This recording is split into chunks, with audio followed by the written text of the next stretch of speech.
Hello friends, तो आप लोग कैसे हो।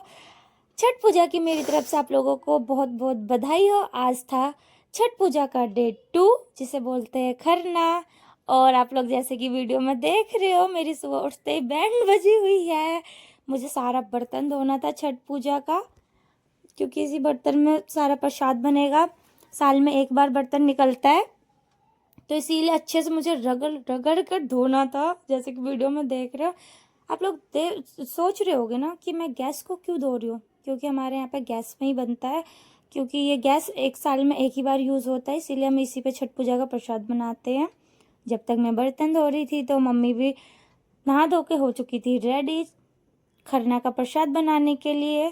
तो हमारे घर में खरना का कौन सा प्रसाद बनता है, कई लोगों के मन में ये बात आ रही होगी। तो खरना के दिन बनता है गुड़ वाली खीर, रोटी और केले। ये होता है खरना का प्रसाद। मेरे ससुराल में तो गुड़ की बनती है, बट जो मेरा मायका है वहाँ पे चीनी वाली बनती है। जब तक मम्मी ने प्रसाद भी बना लिया था और छठ पूजा का सारा सामान आ चुका था, अब मम्मी करेंगी खरना का पूजा।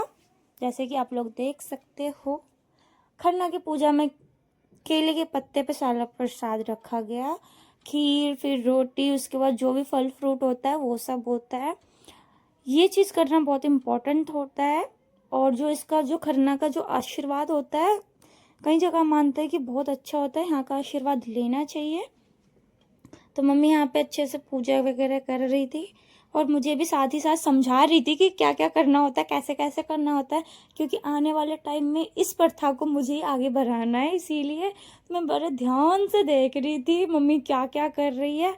और इसी बहाने मैं वीडियो बना रही थी, तो मैंने मजाक में मम्मी से बोला था कि कोई बात नहीं, मैं वीडियो बना रही हूँ ना, जब आप नहीं भी रहोगी ना तो मैं वीडियो देख देख के कर लूँगी। तो इस बात पे फिर मम्मी ने कुछ नहीं बोला, अपना पूजा पाठ को कंटिन्यू रखा। तो आप लोगों को भी साथ साथ मैं दर्शन करवा रही हूँ, आप लोग भी देख सकते हो कि कैसे मनाई जाती है खरना और छठ पूजा में क्या क्या होता है। इस पूजा में वैसे तो बोलते नहीं है, बट हर जगह की प्रथा अलग अलग होती है। मेरे ससुराल में अलग करते हैं और मेरे मायके वाले अलग करते हैं। तो पूजा हो चुकी थी मम्मी की, और ये सामने वाली आंटी आई हुई थी आशीर्वाद लेने के लिए, जैसा कि मैंने आपको बताया था। इस टाइम का आशीर्वाद बहुत ही मान्यता वाली होती है। तो फिर क्या, मुझे भी मम्मी ने बोला था, मैं भी माथा टेक चुकी थी। और यहाँ पे काव्य को भी नहीं छोड़ा, काव्य को भी मम्मी ने पकड़ा और उसे भी बोला झुक, आशीर्वाद ले छठी मैया का। माथा टेकने के लिए बोला था, वो झुक नहीं रही थी, तो मुझे यहाँ पे हंसी आ गई। मम्मी ने उसको जबरदस्ती उसका माथा टेकवाया। काव्या फिर केले की तरफ देख देख के केला लेने जा रही थी, इतने में मम्मी ने उसका हाथ पकड़ के पीछे किया और काव्या से भी जय करवाया, उसका माथा टेकवाया था। उसके बाद फिर मैं यहाँ पे बता नहीं सकती मेरे साथ क्या हुआ।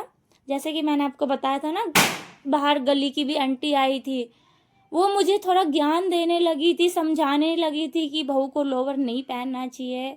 बट मेरे ससुराल वाले कूल है, तो मेरे को सब कुछ अलाउ है। यहाँ पे मैंने दोबारा माथा टेका, क्योंकि मम्मी ने बताया था जो मनोकामना होती है वो बोलना होता है। मैंने पहली बार में नहीं बोला था, तो यहाँ पे मैं सॉरी बोल रही हूँ। और जो मेरे मन में थी वो मैंने मनोकामना मांगी।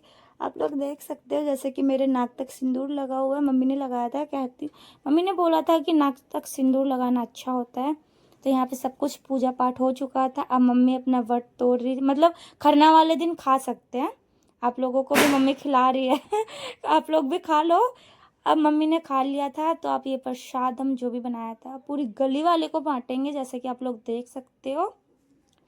ये प्रसाद पूरी गली वाले को बांटा जाता है। तो मेरी वीडियो आज की यहीं तक होती है समाप्त। Thanks for watching. अगले दिन संध्या काल की वीडियो लेके आऊँगी मैं। मेरे चैनल को सब्सक्राइब